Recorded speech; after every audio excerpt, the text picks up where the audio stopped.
Assalamualaikum warahmatullahi wabarakatuh. Perkenalkan, nama saya Muhammad Rafli, NIM 200 111021 dari Prodi Manajemen Sumber Daya Perairan, Fakultas Pertanian Universitas Muhammad Sinjai. Jadi puji syukur kehadirat Allah Subhanahu wa taala atas berkat rahmat dan hidayahnya, kita masih diberikan kesempatan dan kesehatan di tempat yang sangat sederhana ini.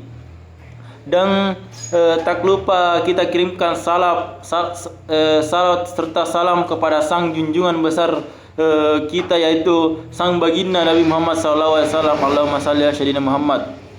Dan baiklah, adapun materi yang saya akan paparkan yaitu materi oceanografi dan sejarah oceanografi yang diberikan kepada dosen pengampu, yaitu Bapak Irfan Fauzi SPI MSc. Baik, langsung saja kepada pembahasannya. Oceanografi. Kata oceanografi adalah kombinasi dari dua kata Yunani, Orseus dalam kurung samudra dan Grapheus dalam kurung uraian atau deskripsi. Oceanografi juga dapat disebut oceanologi atau ilmu kelautan, adalah cabang ilmu bumi yang mempelajari samudra dan lautan. 4 cabang ilmu oceanografi. Fisika oceanografi. Ilmu ini mempelajari hubungan antara sifat-sifat fisika yang terjadi dalam lautan sendiri dan yang terjadi antara lautan dengan atmosfer dan daratan, seperti pasang surut, gelombang, iklim, dan sistem arus. Geologi oceanografi. Ilmu geologi penting bagi kita dalam mempelajari asal lautan yang telah berubah dari beberapa juta tahun yang lalu, termasuk di dalamnya penelitian lapisan kerak bumi, gunung berapi, dan terjadinya gempa bumi. Kimia oceanografi. Ilmu ini berhubungan dengan reaksi-reaksi kimia yang terjadi di dalam dan di dasar laut, dan juga menganalisa sifat-sifat dari air laut itu sendiri. Biologi oceanografi. Cabang ilmu ini sering disebut sebagai biologi laut, di mana ini mempelajari semua organisme yang hidup di lautan, termasuk hewan yang berukuran kecil sampai besar, dan juga tumbuhan-tumbuhan air. Sejarah oceanografi di Indonesia. Lembaga penelitian kelautan yang tertua di Indonesia adalah Lembaga Oceanologi Nasional, yang berada di wilayah Lembaga Ilmu Pengetahuan Indonesia, disingkat menjadi LONLIPI, yang kini telah berubah namanya menjadi Pusat Penelitian Oceanografi.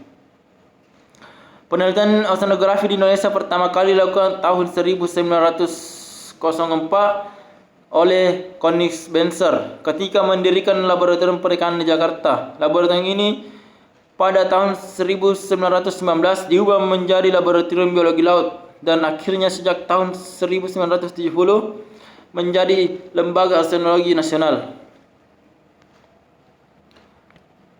Perkembangan oceanografi di Indonesia. Ekspedisi penantang Inggris 1872 sampai 1876. Hasil dari ekspedisi ini telah dibukukan dalam 50 jilid besar dan dianggap sebagai penemu ilmu pengetahuan kelautan modern. Ekspedisi Sibolga dari Belanda 1899 sampai 1900 sangat membantu pengembangan pengetahuan hayati kelautan di Indonesia. Peta batimetri di Indonesia pertama dibuat oleh Tidirman 1903, didasarkan pada data ekspedisi Sibolga pada tahun 1919. Laboratorium Penelitian Kelautan. Laboratorium Voorthet Ordesderzek didirikan. Ekspedisi Snellius dalam kurun 1929 sampai 1930 menguraikan dan mengungkapkan geologi kelautan dan oceanografi fisik. Pada tahun 1952, orang-orang dengan ekspedisi Galante juga mengunjungi Indonesia. Ekspedisi ini mempelajari aspek-aspek biologi laut dalam Indonesia, proses pembentukan laut dan bagiannya, proses terbentuknya laut. Laut menurut sejarahnya terbentuk 4,4 miliar tahun yang lalu ketika atmosfer bumi tertutup oleh debu-debu vulkanik yang mengakibatkan terhalangnya sinar matahari untuk masuk ke bumi. Akibatnya, uap air di atmosfer mulai terkondensasi dan terbentuklah hujan. Hujan inilah yang mengisi cekungan-cekungan di bumi hingga terbentuklah lautan. Kenapa air laut asing? Air asin adalah mineral dari daratan. Semua air yang mengalir di darat, di sungai atau danau, dalam perjalanan ke laut ada juga membawa mineral, sehingga laut dipenuhi mineral. Permukaan laut yang sangat tinggi menyebabkan penguapan yang kuat, tetapi mineral yang dibawa sebelumnya tidak menguap, sehingga garam mineral ini tetap ada dan tersebar di permukaan laut. Garam laut juga dipengaruhi oleh suhu. Semakin tinggi panas ada laut, semakin asing airnya. Kerak bumi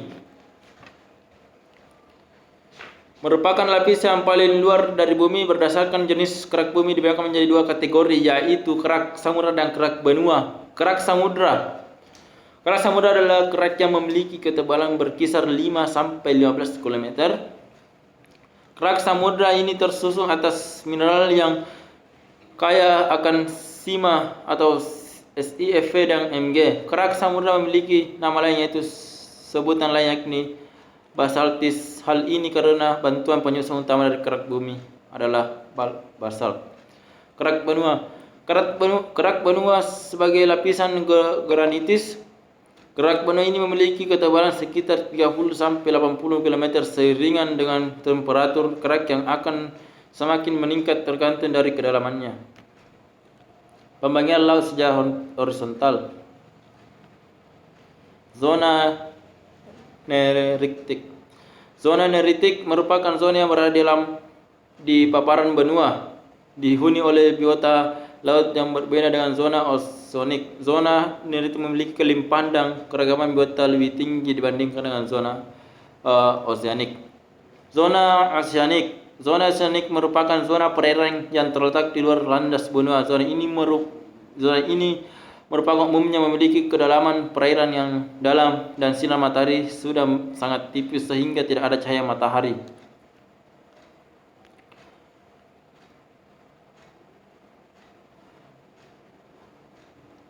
Pembagian laut secara vertikal. Secara vertikal, perairan laut sebagai atas zona fotik dan afotik jika berdasarkan pengaruh penetrasi cahaya matahari yang masuk ke kolam perairan. Zona fotik merupakan zona di mana cahaya matahari masih dapat menembus perairan. Zona afotik merupakan zona yang sudah tidak dapat ditembus oleh sinar matahari. Zona epipelagik, zona yang terdiri dari permukaan hingga kedalaman 200 meter. Zona mesopelagik terletak di bawah zona epipelagik, terletak di bawah zona hingga kedalaman 1000 meter, antara 200 sampai 1000 meter. Zona batipelagik terletak pada kedalaman 1000 sampai 4000 meter. Sifat fisik di zona ini relatif sama. Zona abyssopelagik, zona ini terdiri dari kedalaman 4000 meter sehingga ke dasar laut. Pada zona ini tidak ada cahaya, suhunya dingin dan tekanan air tinggi. Secara vertikal dibagi menjadi 3 zona: litoral, zona batial, zona abisal. Zona litoral merupakan daerah yang mengalami perendaman dan pengeringan secara berkala akibat terjadinya proses pasang surut. Zona batial merupakan daerah yang mencakup lereng benua. Pada zona ini sinar matahari sudah tidak bisa masuk lagi, tumbuh-tumbuhan yang hidup di pun terbatas. Zona abisal merupakan daratan abisal yang luas Dari palung laut, pada zona ini sudah tidak ada sinar matahari, suhu sangat rendah, tidak ada tumbuh-tumbuhan dan jumlah binatang terbatas. Sedimentasi. Sedimentasi adalah proses pengendapan material hasil erosi air, angin, gelombang laut dan gletser. Proses sedimentasi. Proses sedimentasi geologis adalah proses erosi tanah yang normal, artinya proses pengendapan yang terjadi masih dalam batas yang diizinkan atau dalam keseimbangan alami proses degradasi dan kemunduran kehalusan kerak bumi akibat pelapukan. Sedimentasi yang dipercepat. Sedimentasi yang dipercepat adalah proses sedimentasi yang menyimpan dari proses geologis dan berlangsung dalam waktu singkat yang merusak atau berbahaya dan yang dapat mengganggu keseimbangan alam atau kelestarian lingkungan. Asal dari sedimentasi. Sedimentasi lithogeneous merupakan sedimentasi yang berasal dari sisa pengikisan batuan di darat. Partikel batuan diangkut dari daratan ke lautan oleh air hujan dan oleh sungai. Sedimentasi tergen pelagis.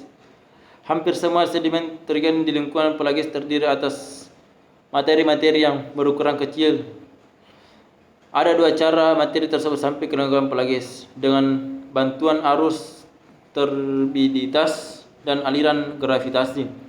Melalui gerakan es, yaitu material glacial yang dibawa oleh bongkahan es ke laut lepas dan mencair.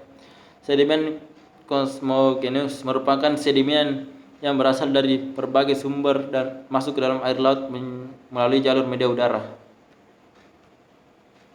Jenis-jenis laut, sedimentasi laut. Sedimen biogenik pelagis. Dengan menggunakan mikroskop terlihat bahwa sedimen biogenik terdiri dari berbagai struktur halus dan kompleks. Kebanyakan sedimen itu berupa sisa-sisa fitoplankton dan zooplankton laut.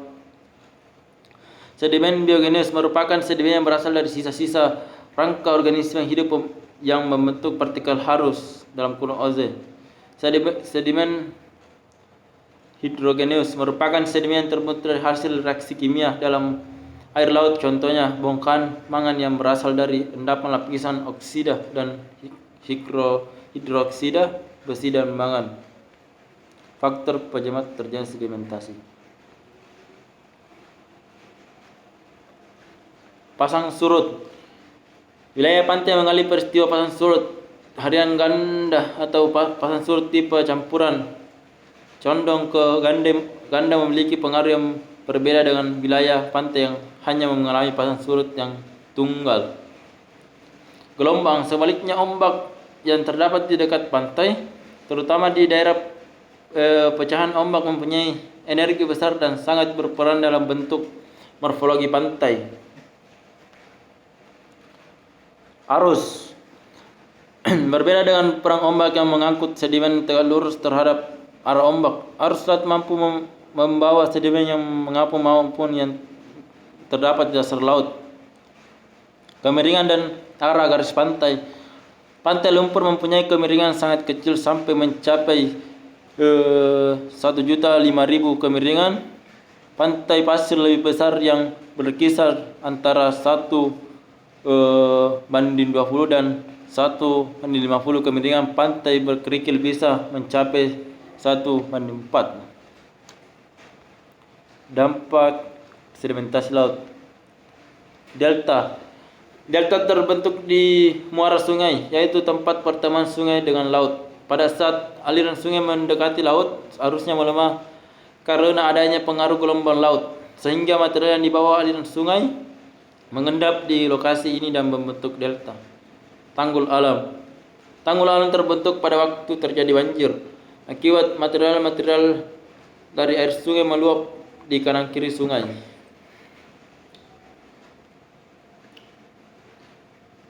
Gemuk pasir. Gemuk pasir merupakan bentang alam hasil pengendapan oleh angin. Bentang alam ini dapat terbentuk di pantai maupun di gurun. gunung. Arus laut. Arus laut pergerakan massa air secara vertikal dan horizontal sehingga menuju keseimbangannya, atau gerakan air yang sangat luas yang terjadi di seluruh lautan dunia. Arus permukaan dunia. Arus yang mengelilingi daerah kutub selatan. Aliran air di daerah ekuator yang mengalir dari arah barat ke timur, tetapi mereka dibatasi oleh arus sejajar yang mengalir dari timur ke barat, baik di belahan bumi utara dan selatan. Daerah subtropikal ditandai oleh adanya arus berputar gerai. Terdapat kecenderungan bahwa setiap sistem lautan utama dunia mempunyai satu gerai yang masing-masing terdapat di sebelah utara dari selatan ekuator. Arus laut berdasarkan proses terjadinya. Arus Ekman ialah arus yang dipengaruhi oleh angin. Arus termohalin ialah arus yang dipengaruhi oleh densitas serta gravitas. Arus pasut ialah arus yang dipengaruhi oleh adanya pasut.